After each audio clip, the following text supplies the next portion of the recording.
Hi everyone, Paul O'Sullivan here. Just thought I'd pop on and make a short video about the hand exercises and the arm exercises I've done since I had my stroke back in 2024, last July. So anyway, and where to start? So when I had my stroke, I just want to show you first where I'm at. Okay, so I now have use of both hands. This is my left arm, which is the affected arm. This is my right. I wasn't affected on the right. So what I can do with this arm now, and I was fully paralyzed, and it was originally like that. It wanted to just crawl in and die. So now I have use that I can do that, that, that. I can do the middle finger sign. I can do the two finger sign. Okay, so I can do pretty much a lot of things with it. It's still not fully back to normal. It's still heavy. It still feels very heavy. And as the evening wears on or the day wears on, or when I'm extremely tired, it starts getting jittery again and it won't, do what I wanted to do. So, but I have managed to get movement back in it, which has improved the quality of my life. So I want to kind of share the journey I had with that and how I've got it to this point. And I didn't really know what I was doing. So I was kind of winging it. So when I was in the hospital and my arm was fully paralyzed, an OT came along and gave me a rolled up towel. It was obviously a smaller one than this, is a bit chunkier. And because my hand was like that, she wanted me to help me to get it straight and trying to, yeah. She had me that, my thumb was kind of on that side of it, and that was very hard to keep it like that. But and I really, it was very uncomfortable for me initially. But and then they had me, because I was fully paralyzed on the left side. I was lying down an awful lot. They had pillows kind of in under my shoulders and straight down, so that my arm would be kept straight. If you know what I mean, it's very hard to show kind of on the video, but it was that my arm would be out straight rather than letting it close in on itself. So while the first week in hospital was an absolute nightmare for me, as all of it was, to be honest with you. But no one likes to find themselves independent one minute and then fully paralyzed and helpless the next. So you end up feeling completely useless and all horrible thoughts going through your head. And you start saying horrible things to your arm and all, and to your leg as well. My leg was affected too. So initially, then I tried to get it. It was obviously like that. I tried to talk very, very nicely to my arm and my hand and tell it that it wasn't useless and that I was really sorry for where it was, and that I would do absolutely everything to help it, as best I could. So I started doing exercises. I'm just going to take this towel off to make it easier for myself because I put strain on my arm here. It's not too nice. So initially, it was around the towel like that. I started gently stretching it, gently now, every single day, every opportunity I got. I mean, you're very tired, you're very messed up in your head after a stroke, but as much as I could, every time I thought of it, I just kept coming back and just stretching the string fingers out as best I could, you know. And bit by bit, I did get them straight, but I did everything I could to get the hand straight. So initially, that was just that gentle kind of being very kind to the hand, just teasing out the fingers. Just every time I noticed them going back in, I would just say, "Come on, now you can't be doing that." No, in my head, not out loud, be signed away.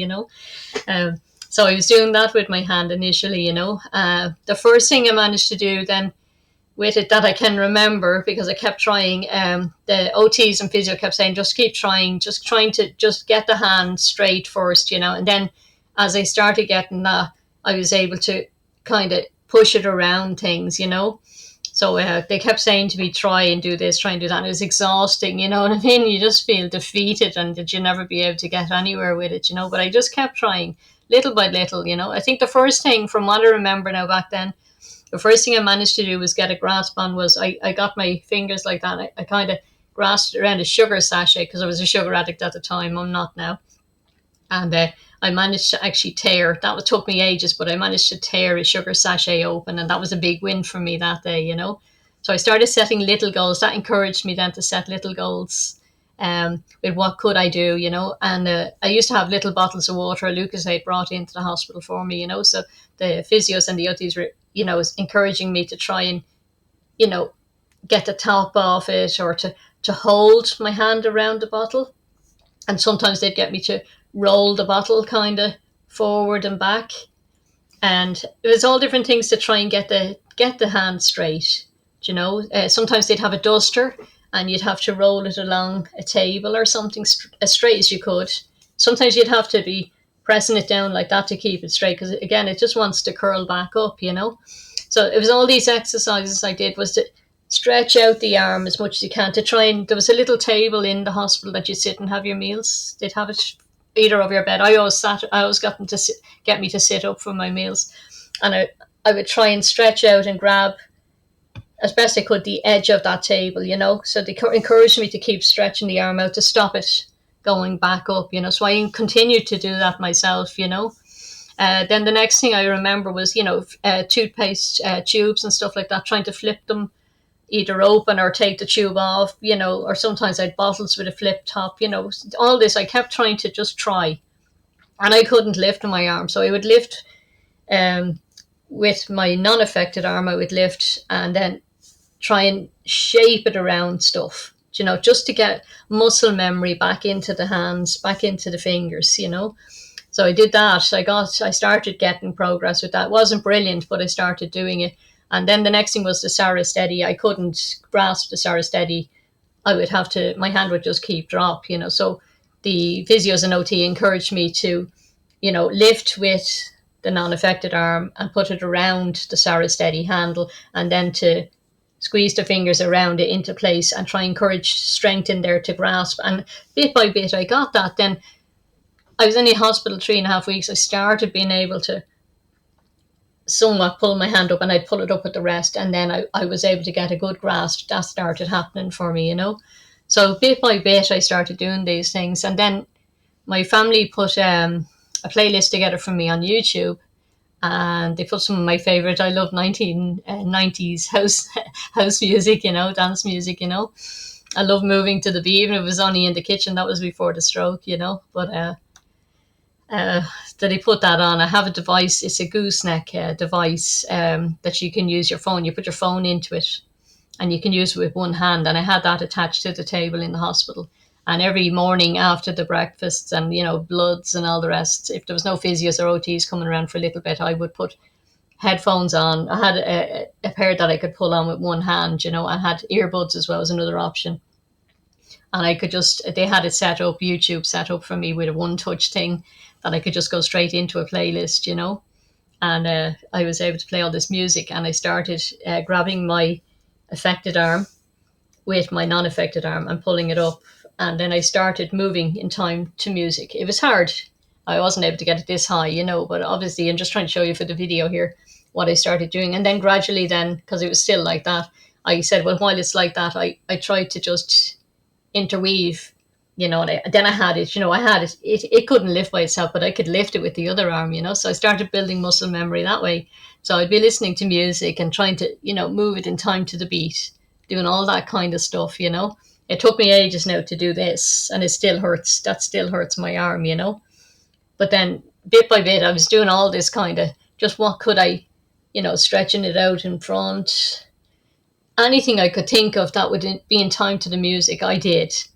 And I would do this kind of thing, and then this, and then I was supposed to be wearing a brace, but someone only gave me a brace on my shoulder for one or 2 days. It was horrifically painful to actually wear it, but I don't know what happened. It went missing after that anyway. So I started trying to, lift my arms to get my shoulders, to build strength in my shoulders again.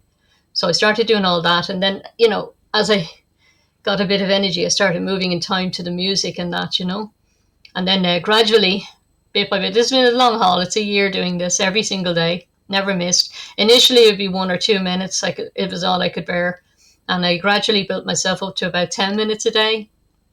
And then it went, when I was in rehabilitation, then I was in hospital at I was in Peamount Hospital and Nace. I was 3.5 weeks in Nace and 4.5 weeks in Peamount. And by the time I got to Peamount, then I was able to do, eventually when I was leaving there, I was able to do 20 minutes of this exercise every day. But at that stage, I had actually got that I could move both arms. So I was able to do all sorts of, different music. And the the OTs, they encouraged me to stretch this is my affected arm, to stretch it right back. Now, that took me ages to get that, and it still hurts, it still hurts and it's still very stiff. But, with music, I was able to do, and I do, it's like a swimming kind of a movement. So I have devised all these different movements for myself. And now I'm doing kind of neuro exercises now, trying to alternate, different and create new neural pathways in the brain. Because if you stick with the same thing, you'll get kind of stuck. You need to just change it around a little bit and try some new exercises. So I hope some of that helps anyway. That's kind of the best I can remember that. But every day I sit down and it's like a chair yoga as much as I can. Sometimes I'm just exhausted and I can't. But when I'm not too exhausted, I try early in the morning is probably better for me for most things like that. So I try and do a little bit of exercise to music, and it just keeps me alive. Now I can't. I'm only talking about arms today. Like, I can't dance. I can dance kind of in the chair, if you know what I mean. But I use the rollator and the stick, and I can't really dance. I haven't got great coordination with my leg yet or anything like that. But I use the rollator, and I can kind of stand there and go from one foot to the other. I try to do that. So it's been quite a journey. I feel for all of you who have been through this. It's absolutely a terrible thing to actually happen to anybody. Don't give up hope. Watch your mind. Try and stay positive. Try not to talk about your arm or your leg as a bad leg. Try and say it's an affected one. Try and talk nicely to it. I used to talk to both my leg and my arm in my mind and say, look, it's a terrible thing that happened to you. I'm going to do everything I can to help you and encourage you. And I would say to them, I hadn't got mirror therapy, but I would say in my mind, look at this lovely hand. Look at my right hand. Look what it can do. Now, you too used to be able to do this, and you will do this eventually. And when you're ready, join in. And I would just show it. I would say, now look at this hand. Look what it can do. And I want you to join in when you can. And bit by bit, it started joining in. And it did the very same thing with my feet and my legs. My leg was completely paralyzed, and I could move my toes on my right leg and foot, but I could not do it on my left. But gradually I kept saying, look, try. So every day I would try in the bed. In the morning when I woke up, I would try. I said, try. And it was really hard, but bit by bit. And then I would try and move it up, and try and move it. Bit by bit, I got there, and I actually started getting movement back in my leg, as well. But I'll talk about that in another video, but it's just, you need to have a positive mindset with this, and you're going to have hard days. And, some days are just, they never seem to get better than the hard days, And I've had a bit of a slump myself over the last couple of months. Like, it's just been really hard. I hurt my left leg, the affected one. I sat down to rest on a wall, and the wall was too low, and I couldn't get back up. I tore a ligament in my left leg, in the knee, and it took me weeks to kind of recover from that. And then I was trying to use a stick more than the rollator, trying to, get myself off the rollator. But then that hand flared up, and I had to wear a brace on that, and it was just too painful to be using the stick for long walks. I'm trying to do longer and longer walks, trying to push myself all the time with this. And I had to stop using the stick that much. I had to cut back on that and go back onto the rollator. And then 2 weeks ago, I pulled something in my right hip then. So it's just, I couldn't go out and walk at all. I couldn't do my exercises. So I'm constantly trying to pull myself out. Some days you're just too fatigued. Some days you feel like you get up and you could do this, but then, your body's going, no, I don't agree with you. So just go easy on yourself. Be kind and supportive of yourself, and talk to yourself in a nice way, but just keep trying. If you just keep trying, you'll improve muscle memory. It's use it or lose it with this. On the hard days, just be kind to yourself. Just be kind and rest, and just say, I'll come back to it when I'm feeling a bit more able, But try every day to do something, to either stretch out your hand, or, to move it. That's hard for me, but just, these little exercises, anything like lifting your arm like that to the side, in front, try and go up, and some days you're not even going to get a movement out of it, but just try and use you. And just you can do the same with your leg as well. Like, use your non-affected arm to help where you can. And you'll build up strength. The more you use and exercise both equally if you can, and hopefully that'll help you I'm a year on now. So look, I've gone from full paralysis to being able to do all this, and as I say, it's still very still. No, I didn't even get that one right. But just I'm not perfect, but I've got good quality of life, I guess. I would like it to be fully back to normal. It's annoying as hell. It's frustrating, but I've got this much, and at least that gives me some hope that I can maybe get a bit more. And I'm going to keep trying every single day. I'm not giving up. I'm going to try everything I can. I use my left affected hand as much as I can to keep muscle memory going in that. And I find if I don't do it for a few days, I start seizing up again and everything starts going. I'm not saying it's going to go back to where it was, but it's certainly very affected on some days if I don't exercise. So you kind of have to keep it up. But put some music on and make it fun and enjoy. So I hope this video helps somebody out there and that it'll help you in some of your recovery. And I'm wishing you well. And I feel for you all and I feel for myself. It's not a nice thing to have happen to us. So anyway, take care and lots of love. If there's anything else I can help with as best I can, please ask. I'll do what I can to help others because I know what it's like myself.